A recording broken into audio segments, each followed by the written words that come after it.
Happy morning, friends. Wednesday, 5 o'clock morning. Morning என்னோடய kitchen இப்படி தான் இருந்தது. ஒரு பக்கம் பால் வச்சுட்டேன் காஃபிக்கு, இன்னொரு பக்கம் உருளைக்கிழங்கு வேக போடுறேன். பிரேக்ஃபாஸ்ட் வந்து aloo paratha lunch பாக்ஸுக்குமே.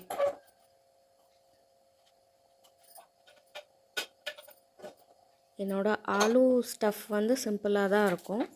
Boiled and smashed உருளைக்கிழங்கு, ஆனியன், ரெட் சில்லி பவுடர், அப்புறம் கொஞ்சமாக கொத்தமல்லி, சால்ட்டு போட்டு ஒரு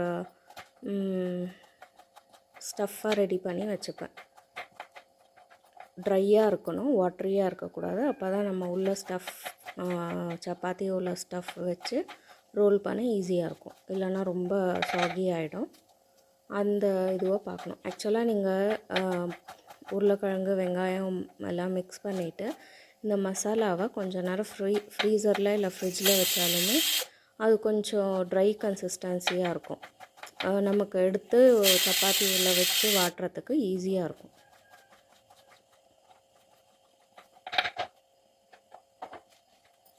ஆனியன் சாப் பண்ணிவிட்டேன். இப்போ மாவு பிசைஞ்சிட்டு,